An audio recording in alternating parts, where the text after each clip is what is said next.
warahmatullahi wabarakatuh. Kami dari Administrasi Bisnis Pagi.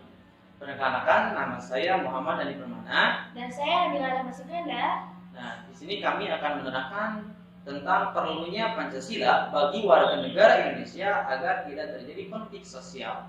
Oke teman-teman, selamat menyaksikan.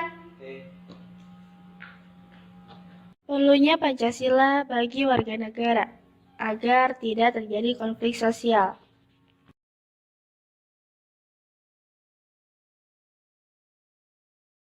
Oke teman-teman, sebelum lanjut, tonton dulu video berikut.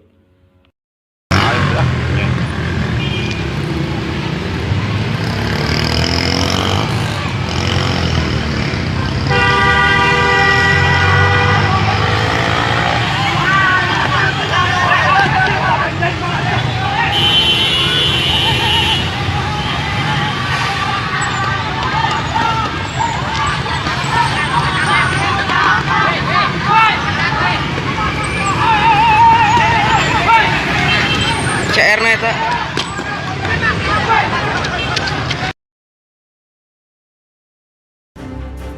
Langsung saudara dari kawasan Semanggi Jakarta kita bisa melihat berhadap-hadapan langsung antara petugas keamanan dengan sejumlah mahasiswa, di mana petugas keamanan gabungan dari Polda Metro Jaya dan sejumlah polda lain di Indonesia melakukan pembubaran terhadap mahasiswa yang sesuai memang undang-undang penyampaian pendapat di muka umum.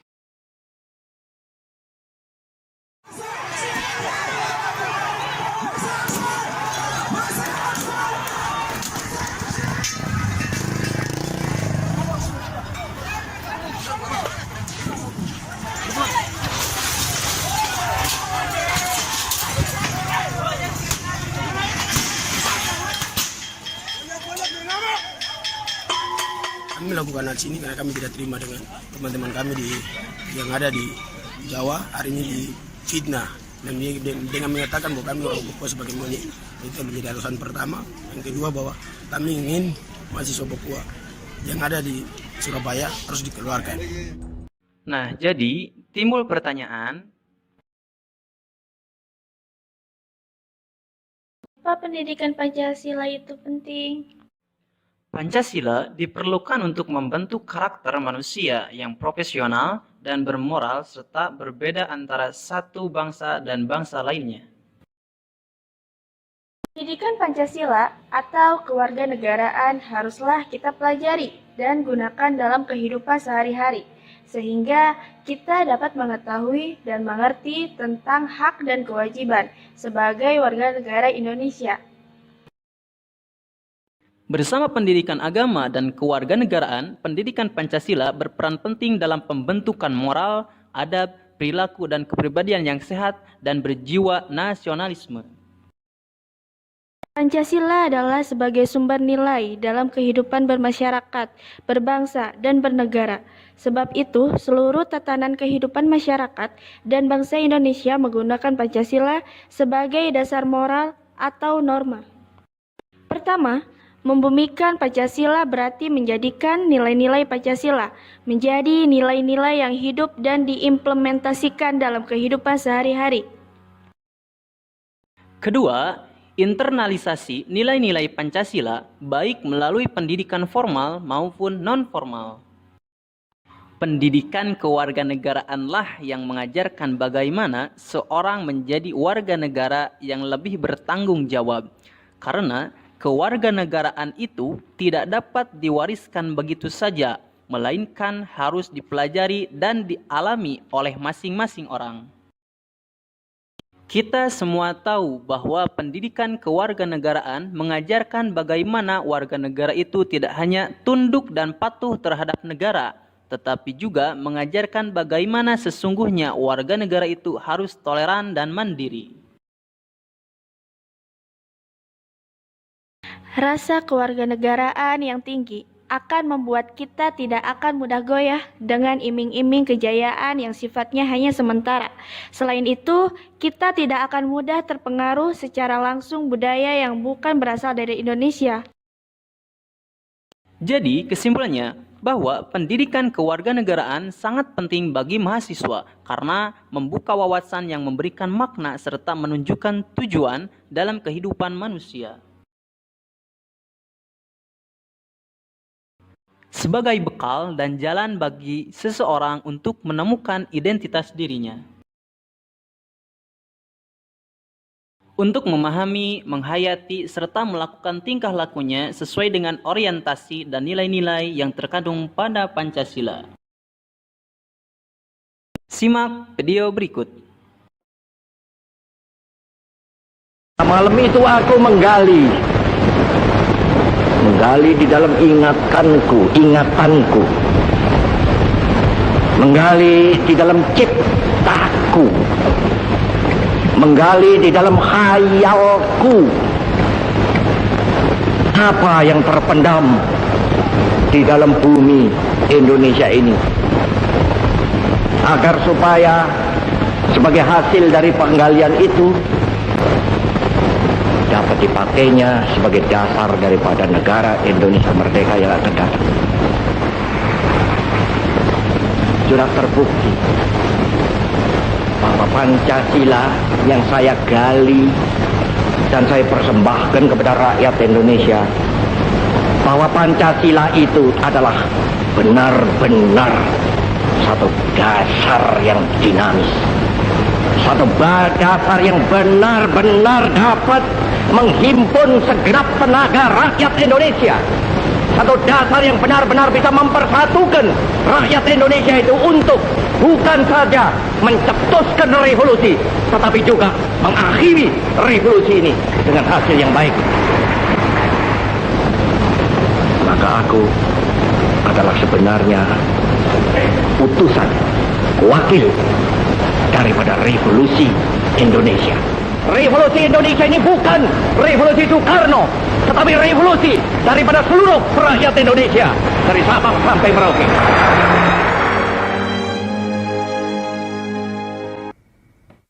Saudara-saudara sebangsa dan setanah air, kalau jadi Hindu jangan jadi orang India, kalau jadi Islam jangan jadi orang Arab, kalau jadi Kristen jangan jadi orang Yahudi. Tetaplah jadi orang Nusantara dengan adat budaya Nusantara yang kaya raya ini. Ingat wahai saudara-saudara, musuh yang terberat itu adalah rakyat sendiri.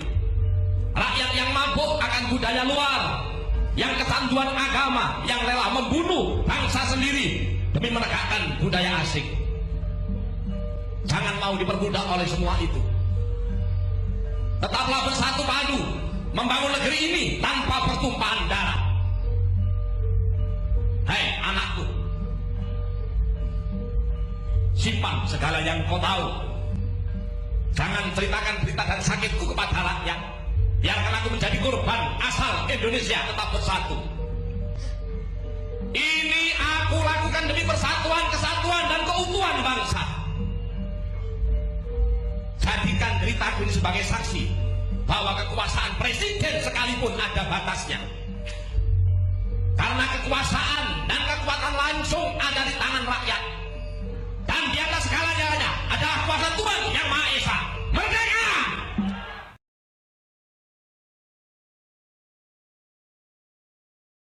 Kali ini kita akan membahas mengenai sejarah Pancasila.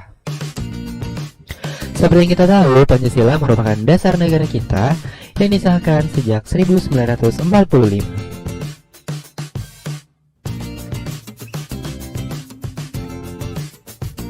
Asal kata Pancasila. Asal kata Pancasila sendiri tadi dari kata panca yang artinya 5, sila yang artinya sendi atau dasar, dan sila dengan I2 yang berarti peraturan tingkah laku yang baik. Nah, kata Pancasila ini pertama kali ditemukan dalam Kitab Negara Kertagama karangan Empu Prapanca dari Kerajaan Majapahit. Nah, sebelum adanya Pancasila juga sudah ada dasar-dasar yang digunakan oleh beberapa kerajaan di Indonesia. Seperti yang pertama Malimo yang merupakan larangan untuk mandat menghisap candu, madon, melacur, minum, mabuk minuman keras, main, berjudi, dan maling atau mencuri. Kemudian ada juga Tripakara. Nah, Tripakara itu sendiri ini merupakan 3 asas, yaitu asas kebudayaan, religius, dan kenegaraan. Kemudian lahirnya Pancasila. Nah, seperti yang kita tahu, kalau Pancasila itu lahir dari pidatonya Presiden Soekarno pada sidang BPUPKI yang pertama pada tanggal 1 Juni 1945. Disitulah dibentuk konsep awal Pancasila. Nah, dari situlah Pancasila dijadikan dasar negara kesatuan Republik Indonesia hingga saat ini. Sila pertama dengan simbol bintang yang berarti ketuhanan yang Maha Esa. Sila kedua dengan simbol rantai yang berarti kemanusiaan yang adil dan beradab. Sila ketiga dengan lambang pohon beringin, Persatuan Indonesia. Sila keempat dengan lambang kepala banteng, kerakyatan yang dipimpin oleh hikmat kebijaksanaan dalam permusyawaratan perwakilan. Dan sila kelima dengan lambang padi dan kapas, yaitu keadilan sosial bagi seluruh rakyat Indonesia.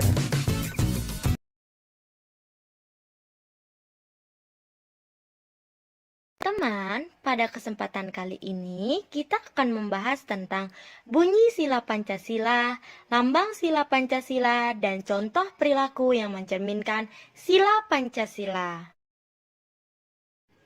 Tahukah kalian bunyi, lambang, dan makna lambang dari sila Pancasila? Yuk kita belajar sama-sama tentang sila Pancasila. Sila pertama. Sila pertama berbunyi ketuhanan yang Maha Esa.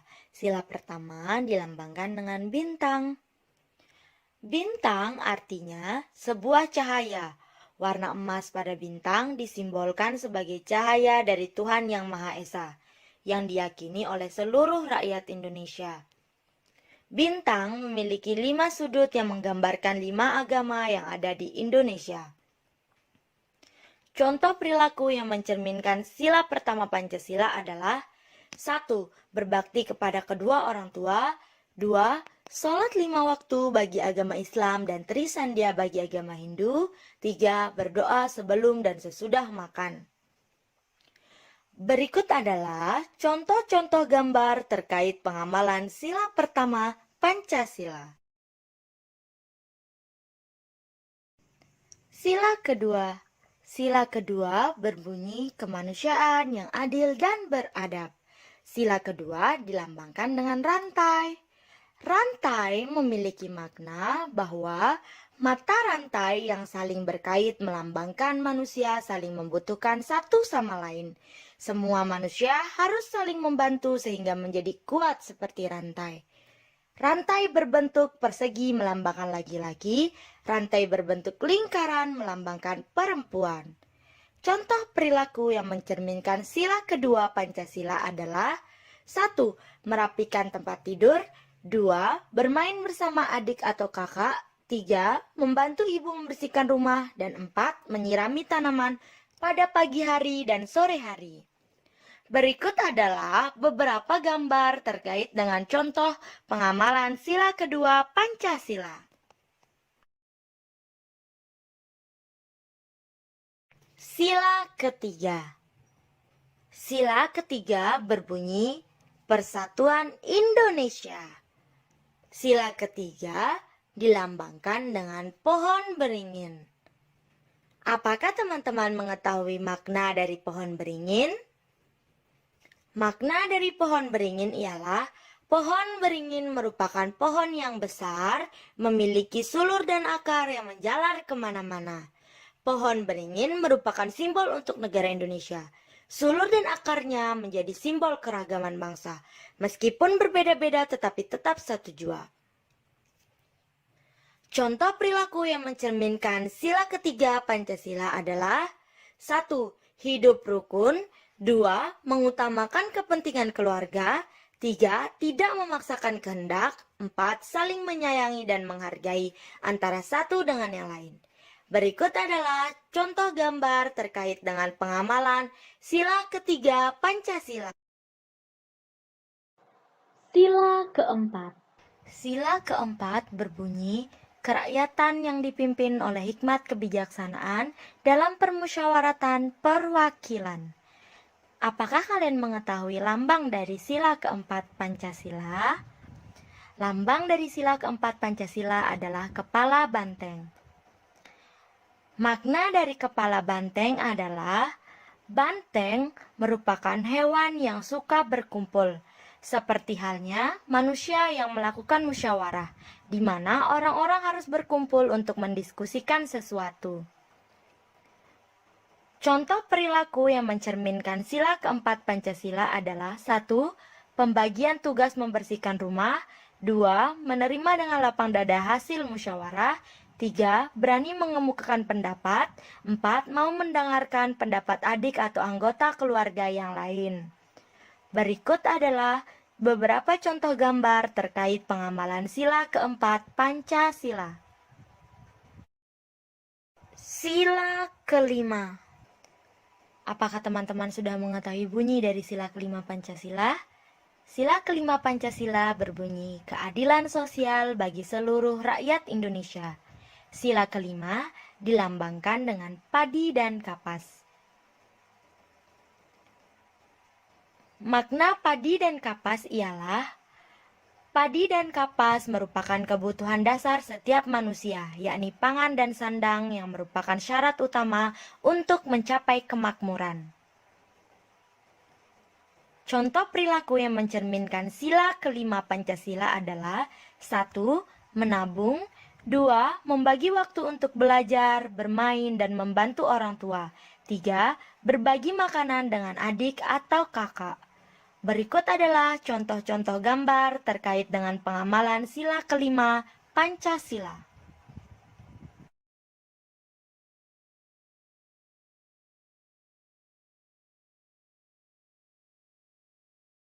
Kali ini kita akan membahas nilai-nilai Pancasila. Nah, Pancasila memiliki berbagai nilai-nilai yang terkandung di dalamnya. Oleh sebab itu, Pancasila dikatakan sebagai sumber nilai. Yang pertama, nilai dasar. Merupakan nilai dari kelima sila Pancasila berupa cita-cita dan tujuan yang baik dan benar. Nah, apa aja sih nilai dasar Pancasila? Yang pertama adalah nilai ketuhanan. Kedua, nilai kemanusiaan. Ketiga, nilai persatuan. Keempat, nilai kerakyatan. Dan kelima, nilai keadilan. Kedua, nilai instrumental. Merupakan penjabaran lebih lanjut dari nilai-nilai dasar Pancasila. Nah, maksudnya seperti apa sih?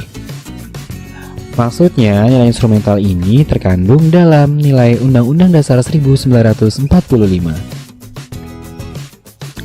Ketiga, nilai praksis. Merupakan realisasi nilai instrumental secara nyata dalam kehidupan sehari-hari, bernegara, dan bermasyarakat. Selain itu, Profesor Dr. Notonegoro juga mengemukakan nilai-nilai yang terkandung dalam Pancasila menjadi 3 nilai. Yang pertama, nilai material. Nilai material merupakan segala sesuatu yang berguna bagi jasmani manusia. Yang kedua, nilai vital. Merupakan segala sesuatu yang berguna bagi manusia untuk mengadakan kegiatan atau aktivitas. Ketiga, nilai kerohanian. Segala sesuatu yang berguna bagi rohani manusia.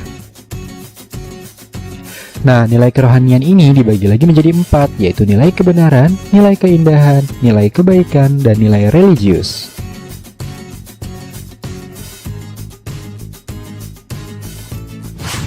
Tiap sila Pancasila mempunyai tempat sendiri yang tidak dapat dipindahkan tata urutannya, tidak dapat digeser-geser atau dibolak-balik, sebagaimana tercantum dalam alinea keempat Undang-Undang Dasar 1945.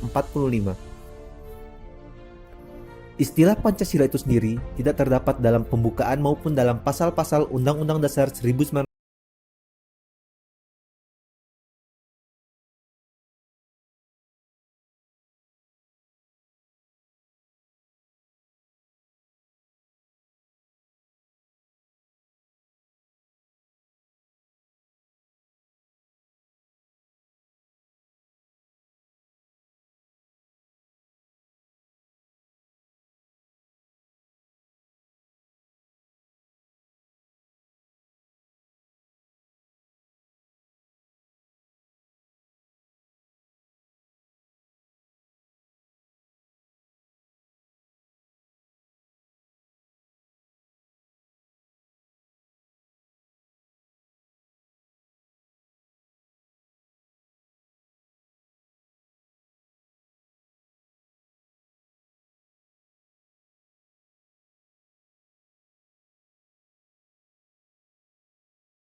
sosial diamalkan dengan menumbuhkan sikap hidup tolong-menolong, kekeluargaan, dan gotong royong. Pengamalan Pancasila sebagai dasar negara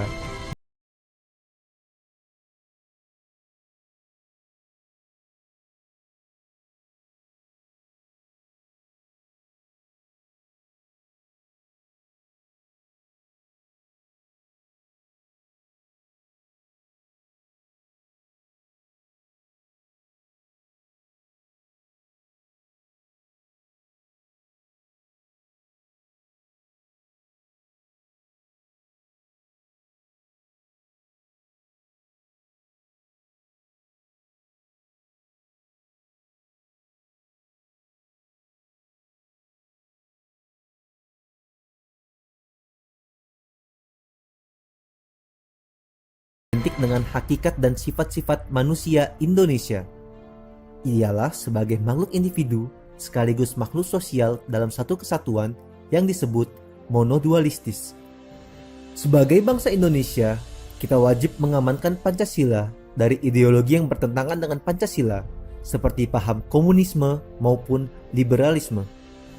Pada akhirnya, sebagai bangsa Indonesia, kita wajib menghayati, mengamalkan dan mengamankan Pancasila, menghayati nilai dan peranannya, mengamalkannya sebagai pandangan hidup dan dasar negara, serta mengamankannya dari gangguan ideologis.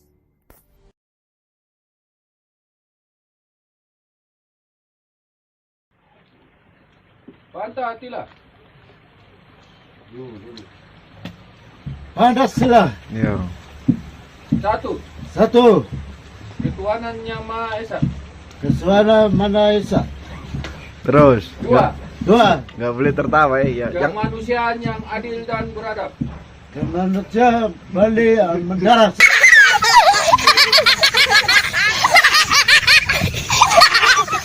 Mobil goblok.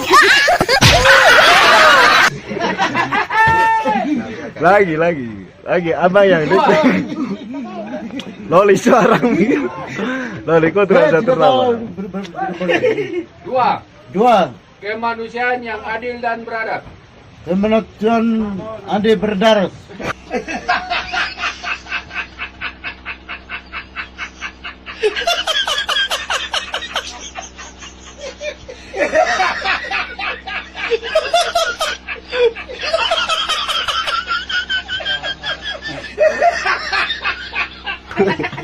Apa sedikit bang jawab.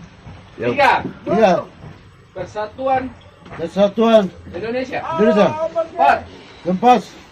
Kerakyatan Yang dipimpin oleh hikmah.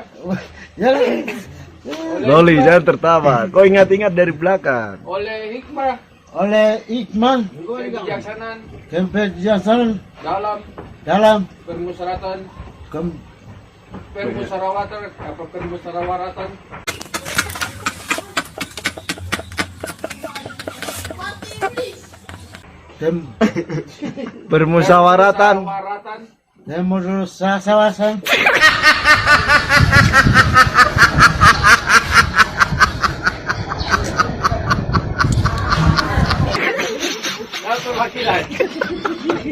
Loli. Loli lagi. Itu sudah. Loli. Kau terasa tertawa Loli. Tidak. Tadi sampai mana?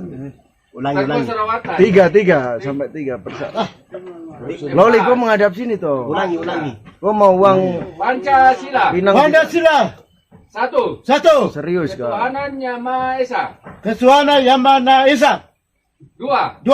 Kemanusiaan yang adil dan beradab. Tiga. Persatuan Indonesia. Empat. Kerakyatan yang dipimpin oleh hikmah dan kebijaksanaan.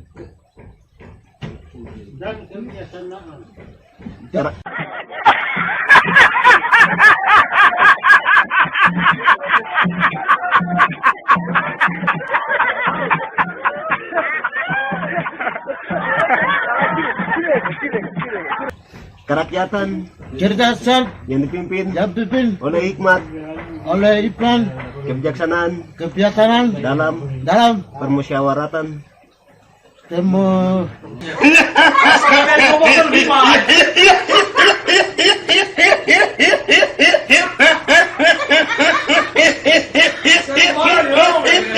permusyawaratan semua musyawarah permusyawaratan semua musyawarah permusyawaratan semua musyawarah.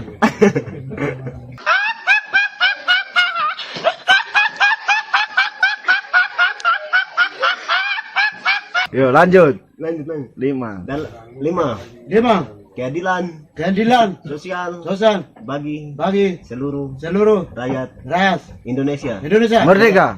Semangat! Begini.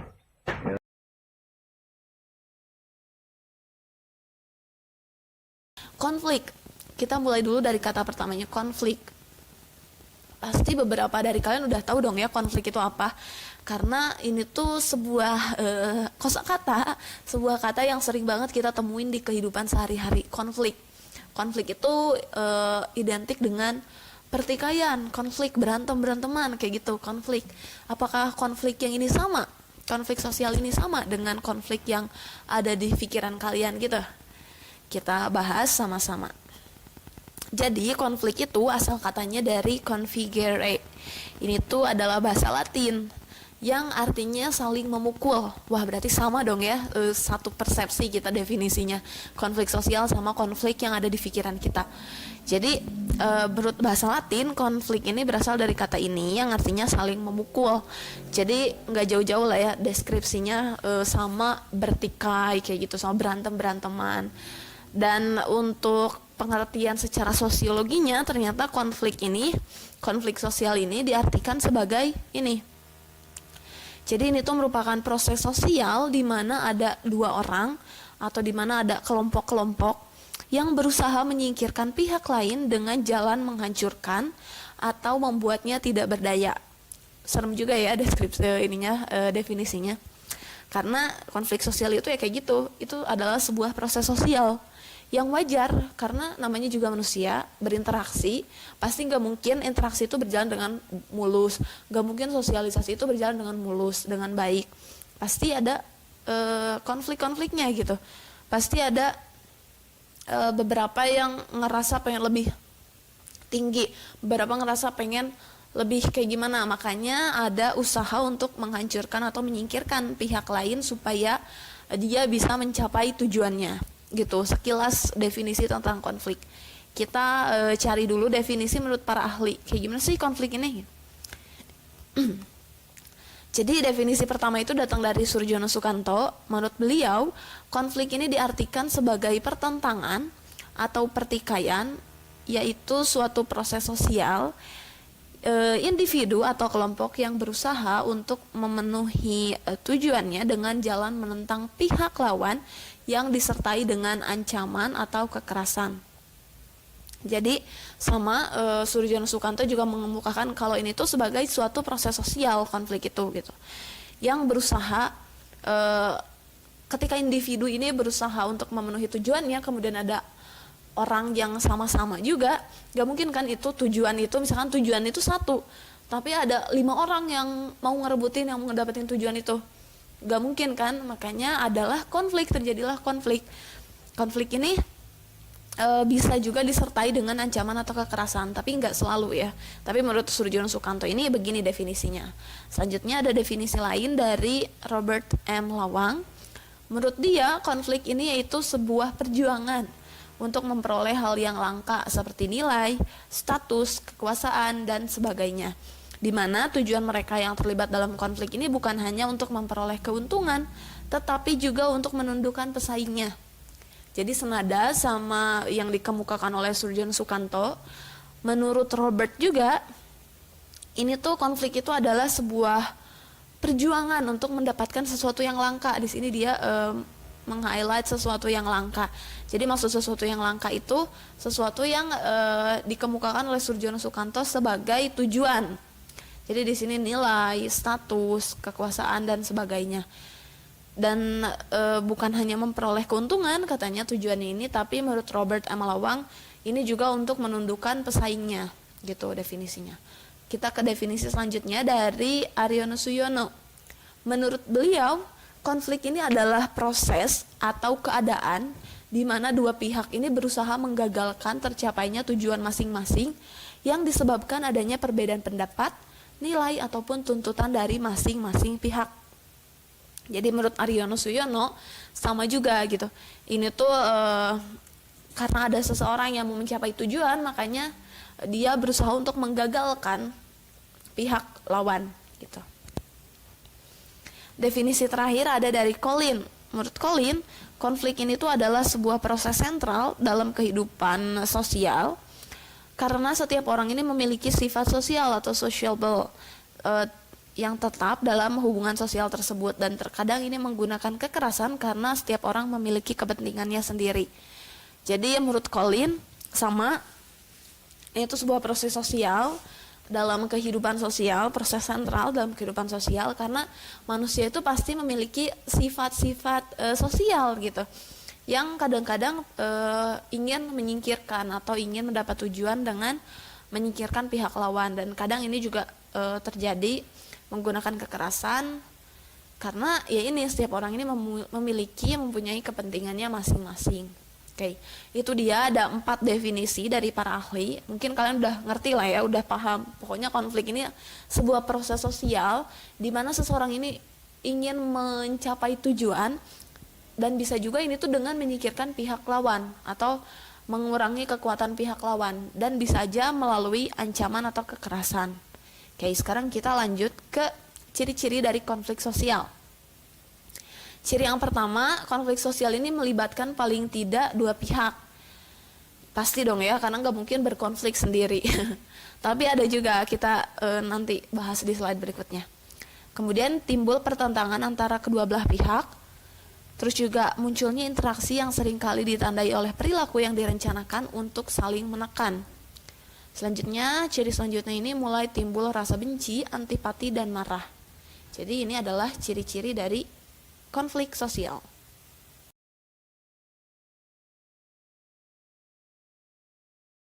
Konflik pertama yaitu konflik sosial berdasarkan sifatnya, di mana dalam konflik ini dibagi menjadi 2, yaitu yang pertama konflik destruktif, yang kedua konflik konstruktif.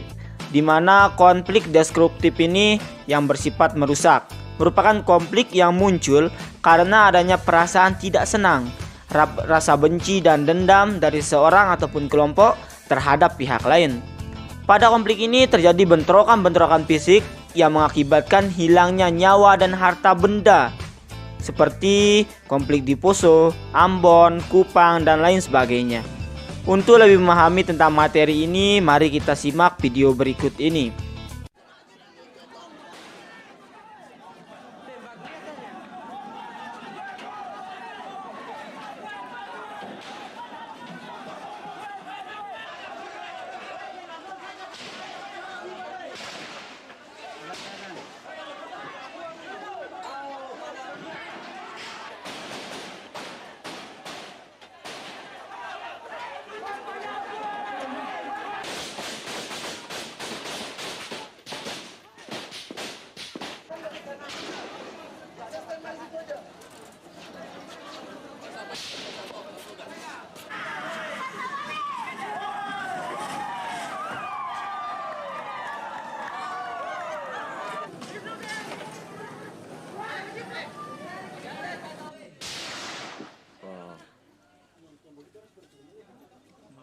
Kanan.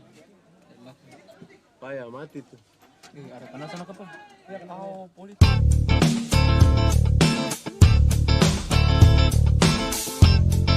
Yang kedua, konflik konstruktif, yaitu konflik yang bersifat membangun. Merupakan konflik yang bersifat fungsional. Konflik ini muncul karena adanya perbedaan pendapat dari kelompok-kelompok dalam menghadapi suatu permasalahan. Konflik ini akan menghasilkan suatu konsensus atau kesepakatan bersama dari berbagai pendapat tersebut dan menghasilkan suatu perbaikan. Misalnya, perbedaan pendapat dalam sebuah organisasi. Untuk lebih memahami tentang materi ini, mari kita simak video berikut ini.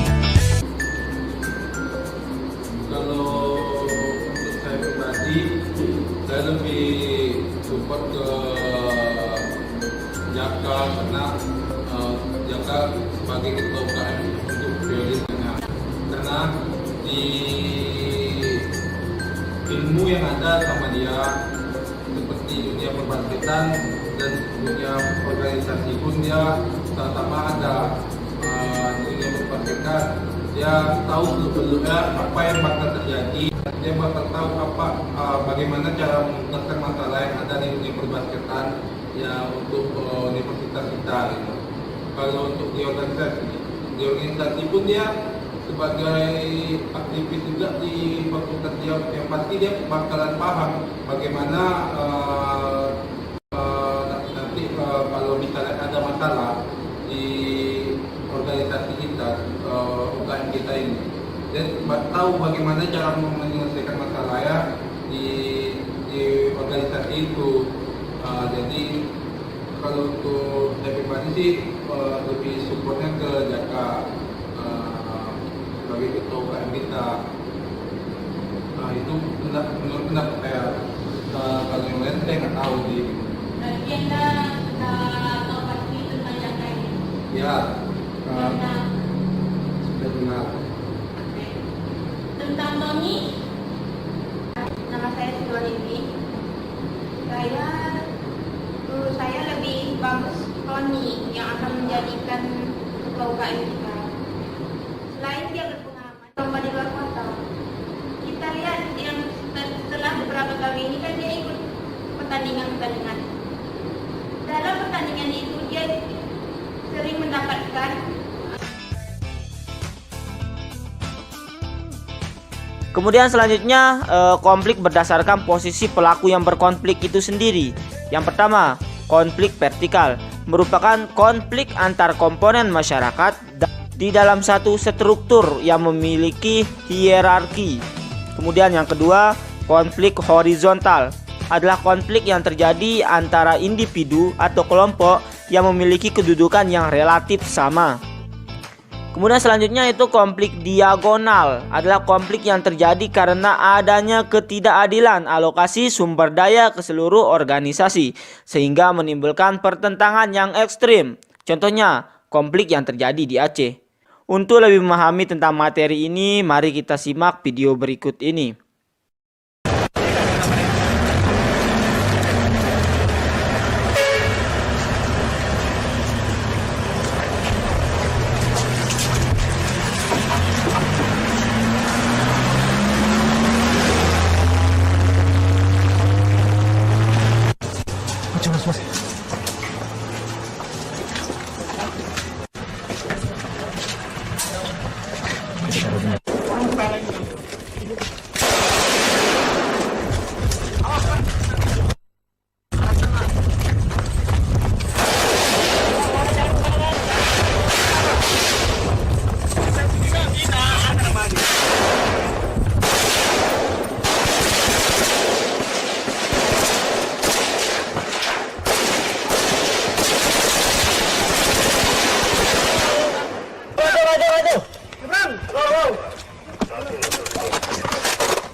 Maju, tak lindungi, maju.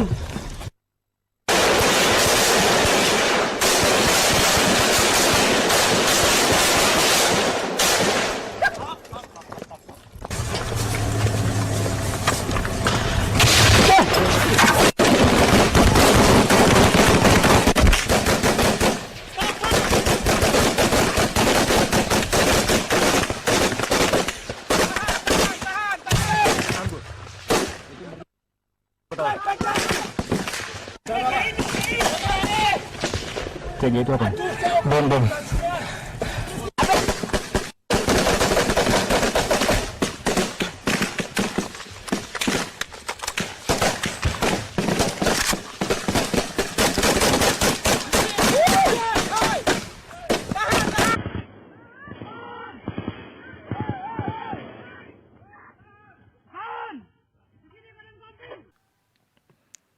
Kemudian selanjutnya konflik berdasarkan sifat pelaku yang berkonflik. di mana di sini ada dua, yaitu konflik terbuka, konflik tertutup. Konflik terbuka merupakan konflik yang diketahui oleh semua pihak. Contohnya, perebutan lahan parkir oleh beberapa pemuda. Untuk lebih memahami tentang materi ini, mari kita simak video berikut ini.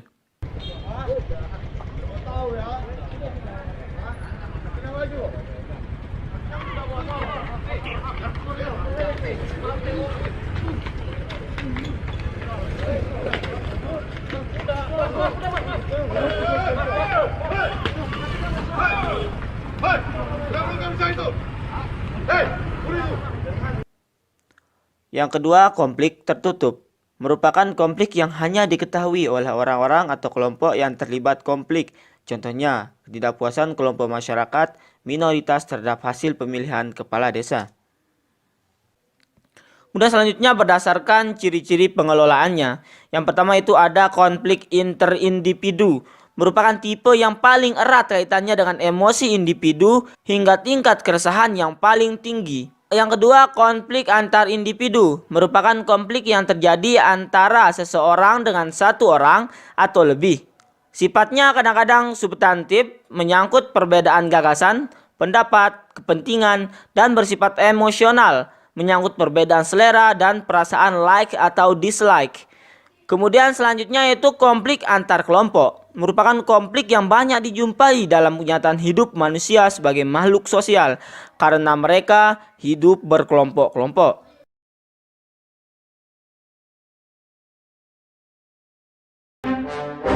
Bagaimana konflik kekerasan terjadi? 1 tahun setelah reformasi awal tahun 1999, masyarakat Indonesia dikejutkan oleh konflik kekerasan komunal bernuansa agama dan etnis. Konflik-konflik ini sangat mengerikan.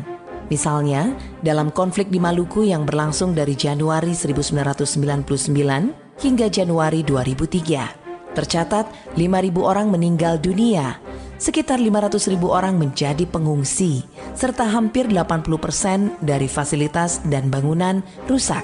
Tahukah Anda, konflik ini hanya dipicu oleh perkelahian 2 orang pemuda. Tapi mengapa konflik ini meledak dan sulit dipadamkan hingga 4 tahun lamanya, serta memakan ribuan korban? Marilah kita mengenali dan memahami konflik. Konflik kekerasan berkecamuk karena ada suatu peristiwa. Misalnya perkelahian, pembunuhan, sengketa, perebutan kekuasaan, dan lain-lain. Inilah yang disebut pemicu konflik. Pemicu bisa dilihat peristiwanya dan akibatnya. Tetapi ada faktor lain yang mendasar, yaitu akar konflik. Akar konflik biasanya tidak terlihat di permukaan. Akar konflik ini bisa berupa ketidakadilan, diskriminasi, korupsi, dan lain-lain. Selama akar ini masih ada, maka konflik sulit dihilangkan. Akar konflik ini seperti ranting-ranting pohon yang kering. Jika ada pemicu, maka dengan mudah terbakar. Ketika ranting mulai terbakar, maka apinya bisa merembet karena ditiup angin, hingga terjadi kebakaran hutan yang luas. Angin inilah yang disebut akselerator konflik. Akselerator konflik bisa berupa isu agama, suku, atau identitas-identitas lain. 3 hal di atas disebut faktor konflik. Selain faktor konflik, suatu konflik berlangsung karena ada aktor. Siapakah mereka? Provokator, yaitu aktor-aktor utama yang terlibat dalam konflik. Aktor ini kadangkala memiliki logika yang abnormal. Logika yang abnormal ini biasa disebarkan dalam bentuk informasi yang distortif. Informasi yang bias ini nantinya mempengaruhi kelompok kedua, yaitu kelompok rentan. Mereka tidak terlibat langsung konflik, tapi akhirnya terpengaruh dan ikut terlibat dalam konflik. Aktor ketiga adalah kelompok fungsional, yaitu kelompok yang tanggung jawab utamanya adalah menghentikan kekerasan dan mencegah meluasnya konflik. Aktor fungsional ini berperan sebagai pemadam kebakaran. Jika aktor fungsional ini gagal atau terlambat memadamkan api-api kecil, maka pengaruh provokator akan terus merembet ke kelompok-kelompok rentan. Maka konflik akan makin meluas. Konflik akan mengalami berbagai fase, dari fase ketegangan, terjadi kekerasan, jatuhnya korban, dan terus meluasnya konflik. Itulah yang disebut fase ekskalasi. Ketika konflik mulai diatasi, akan terjadi perundingan, perdamaian, Itulah yang disebut deeskalasi. Bagaimanakah seharusnya sebuah konflik ditangani? Konflik itu seperti kebakaran, jika tak segera dipadamkan akan terus merembet. Untuk memadamkannya, perlu kerjasama para pemangku kepentingan terdiri dari kelompok polisi, militer, kelompok tokoh masyarakat atau Tomas, tokoh agama atau Toga, dan tokoh adat atau Toda, kelompok lembaga swadaya masyarakat atau LSM, kelompok peneliti, serta kelompok media massa. Polisi dan militer bertugas memadamkan titik-titik api dengan menghentikan kekerasan dan menegakkan keamanan. Tomas, Toga, dan Toda bekerja sama menjaga agar api tidak menyebar dengan memberi pengertian pada masyarakat dengan pendekatan agama dan budaya. LSM dan kelompok peneliti membantu memetakan api agar tidak menyebar. Media menghalau angin informasi negatif dengan menyajikan informasi yang menyejukkan. Tugas pemangku kepentingan tidak berhenti ketika konflik kekerasan berhenti, karena mungkin saja api bisa dipadamkan, tapi mungkin sumber masalah belum terselesaikan. Kemauan politik penguasa menjadi penentu dalam mengatasi konflik sampai tuntas. Selain itu, semua pihak harus menegakkan produk-produk hukum seperti undang-undang yang dapat mencegah konflik terjadi. Pada konteks Indonesia, secara normatif telah ada Undang-Undang Penanganan Konflik Sosial, yaitu Undang-Undang Nomor 7 Tahun 2012, serta adanya Instruksi Presiden Nomor 1 Tahun 2014 tentang penanganan gangguan keamanan dalam negeri, serta berbagai keputusan menteri terkait dengan pengelolaan dan penyelamatan sumber daya. Untuk mencegah konflik di masa mendatang, diperlukan kecermatan dan kemampuan dalam mendeteksi konflik sejak dini. Selama ini pada umumnya upaya penyelesaian konflik ibaratnya seperti pemadam kebakaran yang tiba di lokasi ketika kebakaran itu sudah hampir menghanguskan suatu wilayah. Kita selalu terlambat. Melalui cara pandang yang baru dalam melihat konflik, maka kita akan lebih proaktif dalam menyelesaikan konflik dan dalam melakukan antisipasi-antisipasi guna mencegah konflik sejak awal. Pendekatan yang menyeluruh inilah yang kita sebut sebagai kerangka dinamis, pencegahan, dan resolusi konflik.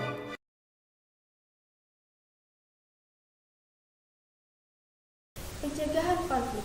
Pencegahan konflik dilakukan dengan upaya pertama, memelihara kondisi damai di masyarakat. Yang kedua, mengutamakan penyelesaian perselisihan secara damai. Yang ketiga, meredam potensi konflik. Dan yang keempat, mengembangkan sistem peringatan dini. Pencegahan sebagaimana dimaksud pada ayat 1 dilakukan oleh pemerintah daerah dan masyarakat. Dan juga untuk memelihara kondisi damai di masyarakat sebagaimana dimaksud dalam pasal 6 ayat 1 huruf A.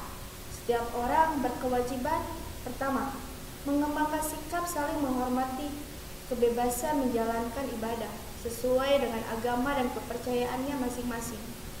Yang kedua, menghormati perbedaan suku, bahasa, dan adat istiadat orang lain. Yang ketiga, mengakui dan memperlakukan manusia sesuai dengan harkat dan martabatnya.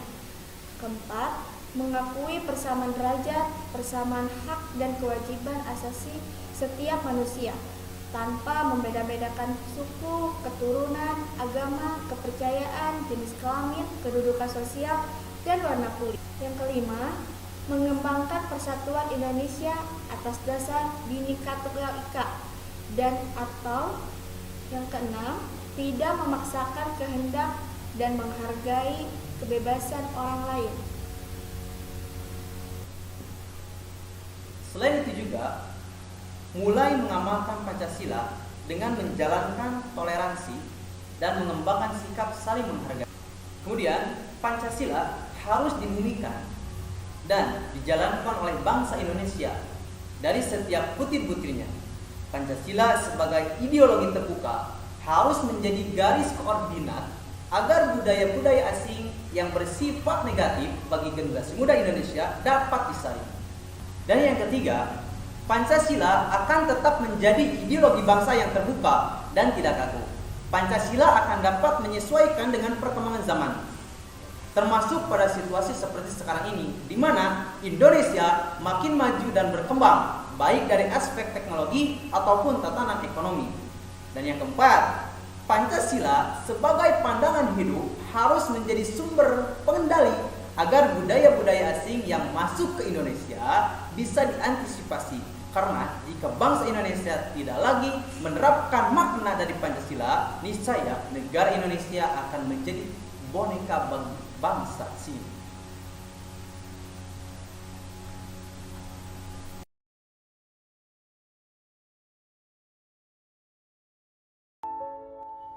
Orang bilang Habib Rizik, yang bikin Pancasila kan Bung Karno.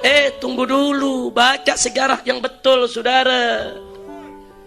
Bung Karno pada sidang rapat BPUPKI, saudara, setelah tokoh-tokoh bicara tentang dasar negara, giliran terakhir Bung Karno yang bicara, saudara. Bung Yamin waktu bicara mengusulkan supaya Indonesia punya 5 dasar negara. Kemudian Bung Supomo juga mengusulkan hampir serupa. Nah, terakhir yang pidato Bung Karno. Bung Karno setuju dengan 5 dasar negara. Beliau usulkan namanya Pancasila. Itu betul, namanya dari Bung Karno, saudara. Tapi mari kita lihat bagaimana Pancasila Bung Karno, saudara. Pancasila Bung Karno, sila ketuhanan dijadikan sila buntut nomor 5. Nomor 1 itu pri kemanusiaan, nomor 5 baru ketuhanan, saudara. Pri ketuhanan, bukan pertama. Makanya ditolak oleh para kiai. Ketika sidang, ada pimpinan NU Kiai Haji Wahid Hashim, ada pimpinan Muhammadiyah Kiai Haji Abdul Qahar Muzakir, ada pimpinan Sarekat Islam, saudara, Kiai Haji Agus Salim. Mereka tolak. Nggak bisa, ketuhanan nggak boleh jadi nomor 5. Ketuhanan harus jadi nomor 1. Itu ulama yang ngotot, saudara. Biar tahu, setelah berdebat habis-habisan, Bung Karno, Bung Yamin, Bung Hatta nggak menang lawan kiai, saudara. Kiai mau diajak berdebat, Nah, Al-Quran 30 juz ada di kepalanya. Kabar gila Pancasila cuma 5 butir. Betul. Al-Quran 30 juz ada di kepala, Pancasila 5 butir, kecil. Mau diajak berdebat mana bisa. Akhirnya Bung Karno, Bung Hatta, saudara, Bung Yamin, Bung Supomo setuju ketuhanan dijadikan sila yang pertama. Enggak sampai situ, Bung Karno mengusulkan bahwa salah satu sila dalam Pancasila adalah demokrasi. Ditolak oleh ulama, saudara. Enggak bisa. Demokrasi bukan ajaran Islam, bukan demokrasi, tapi musyawarah. Akhirnya dibuatlah sila keempat, kerakyatan yang dipimpin oleh hikmat kebijaksanaan dalam permusyawaratan perwakilan. Kok Habib hafal 5 butir? Masa kita nggak hafal? Makanya saya kaget ada menteri nggak hafal Pancasila. Iya.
Nah itu teman-teman pembahasan dari kami. Apabila ada pertanyaan, silahkan Hubungi di bawah ini. Oke, Wassalamualaikum warahmatullahi wabarakatuh.